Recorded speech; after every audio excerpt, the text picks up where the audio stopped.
Սիրելի կուսակցական իմ հարազատներ, հին ու նոր, երիտասարդ ու ոչ այնքան։ Ես նախապատրաստել էի իմ խոսք ելույթը, բայց հիմա պիտի հայցեմ ձեր ներողամտությունը, եթե իմ ելույթում, իմ խոսքում հնչեն մտքեր, որոնք բազմաթիվ անգամ այստեղ տարբեր ելույթներում կրկնվեցին, բայց դա լավ է, դա նշանակում է, որ մեր բոլորի մտածողությունը, մեր բոլորի մտքերը համահունչ են և բոլորս պիտի շարժվենք, գնահատենք և շարժվենք առաջ նույն ձևով։ Ես դիմում եմ ձեզ մի ամբիոնից, որից Արամ Մանուկյանի կողմից հնչեցվել է մեր անկախության հռչակագիրը ու նաև համազգային համերաշխության պայմաններում անցկացված անկախության հանրաքվեի արդյունքը։ Իսկ այսօր կանգնած ենք մեր ոչ միայն անկախությունը կորցնելու, այլ մեր ինքնությունը կորցնելու շատ հնարավոր վտանգի առաջ։ Մեր կուսակցության անցած ուղին բոլորիս է հայտնի։ Հիշենք ու բոլորին հիշեցնենք մեր անցյալի ուղին, ընդամենը ասելով, որ մենք այն քաղաքական ուժի, Հայոց համազգային շարժման, քաղաքական ու գաղափարական իրավահաջորդն ենք, որի առաջնորդությամբ կայացավ հայկական անկախ պետականությունը, կերտվեցին բոլորին հայտնի հաղթանակները։ Ներկայումս գործելու, նաև մեր առաքելության մասին խոսելիս անհրաժեշտ է արձանագրել այն իրավիճակը, որում գտնվում ենք։ Հայաստանն այսօր գտնվում է վերջին տարիներին ընթացող աշխարհաքաղաքական փոթորկալից իրադարձությունների կիզակետում, կանգնած է օրհասական մարտահրավերների ու սպառնալիքների առաջ։ Եվ այդ պայմաններում երկրի կառավարման ու արժեքների կոնսերվատիզմ, այսինքն պահպանողական մոտեցում ցուցաբերելու փոխարեն Փաշինյանի գլխավորությամբ սկսվեց մերժումների անհավանական շարք, գրեթե ոչինչ դիմացը չտալով։ Մերժումը սկսվեց Սերժից որպես նախկինների հավաքական կերպար։ Լավ արվեց, բայց այդքանով մերժումացավը չավարտվեց։ Մերժվում են անկախության հռչակագիրը, Ղարաբաղյան շարժումը,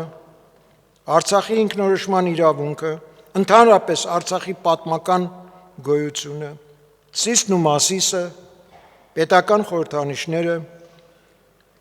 շարք, որը կարելի է շարունակել։ Հարցականի տակ է առնվում անգամ հայոց ցեղասպանության փաստը։ Ծավալվում է զզվելի եղկելի արշավ հայ առաքելական Սուրբ եկեղեցու դեմ։ Բանակի դերը և կարևորությունը անվտանգության ապահովման գործում դարձվում է երրորդական, չորրորդական, կեղծվում կամ մոռացության են մատնվում մեր նորօրյա պատմության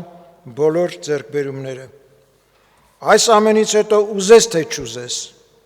ավելի ես համոզվում, որ իշխանությունը պահելու իրենց մոլագար ցանկության համար նրանք շարունակաբար տեղի են տալիս ադրբեջանա-թուրքական պահանջներին։ Մոտակա ընտրություններին գնալիս քաղաքացիական պայմանագիրը որպես իրենց կառավարման ձեռքբերումներ ներկայացնելու են հետևյալները, իսկ ես անդրադառնամ դրանց փուչ լինելուն։ Առաջին, բերել ենք խաղաղություն, սուտ է, դա պատրանք է,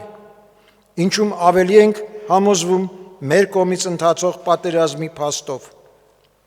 Նրանք իրենք են արդեն խոստովանում, որ կա հիբրիդային պատերազմ և բացի այդ, եթե մենք չընտրվենք,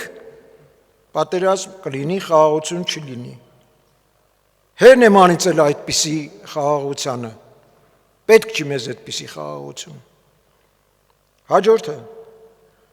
թրիփ ենք կառուցելու, սա էլ դարձավ պայթելու ենթակա նախագիծ հարևան Իրանի նկատմամբ ամերիկա-իսրայելական հարվածների պատճառով։ Հաջորդը, անշրջելի ժողովրդավարություն ենք հաստատել, սուտ է ու ծիծաղաշարժ, Խախտումների մասին խոսել կնշանակի գիշեր լուսացնել։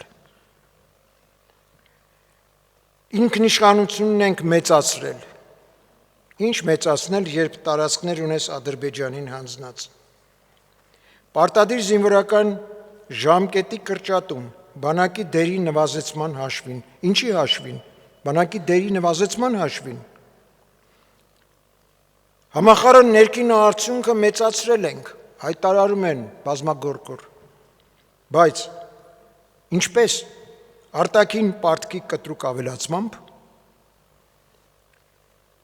առողջության պարտադիր ապահովագրություն ենք ներմուծել, լավ եք արել, բայց դա որպես նախընտրական դիվիդենտներ ստանալու քայլ արվել է հափշտապ, անպատրաստ, մինչև վերջ չհաշվարկված ու առաջացրել բազմաթիվ դժգոհություններ։ Կրթել է նորաձև է ասելով, փակում ես հարյուրավոր դպրոցներ, արդյունքում դատարկելով բազմաթիվ գյուղեր։ Ասֆալտ ենք արել ու ջրագծեր անցկացրել, իսկ որակը բոլորս գիտենք։ Բացի այդ, միթե սա քո ընտրողի կողմից համարժեք կհամարվի Արցախի կորստին ու հազարավոր զոհերի հիշատակին, ու վերջապես իրական Հայաստան ասած անհեթեթությունը, ինչի մասին խոսելն անգամ կհամարեմ անհարմար ու մեզ ոչ սազական։ Որն է ուրեմն մեր կուսակցության անելիքը այս պայմաններում ու գալիք ընտրություններին նախապատրաստվելիս։ Մեր խնդիրն է պահպանել մեր ինքնության արժեքները, պայքարելով ոչ թե Նիկոլի, այլ արդեն ձևավորված նիկոլիզմի կողմից դրանք ոչնչացնելու քայլերի դեմ։ Մեր ապագա բոլոր քայլերում առաջնորդվել բացառապես քաղաքական իրատեսությամբ, իսկ մոտակա խորհրդական ընտրություններին պատրաստվելիս առաջնորդվել ներկայացված բանաձևում բերված մոտեցումներով ու մշակման փուլում գտնվող դեռևս նախընտրական ծրագրի դրույթներով։ Թերևս այսքանը, շնորհակալություն ու հաջողություն մեր կուսակցական գործերին, ի գործ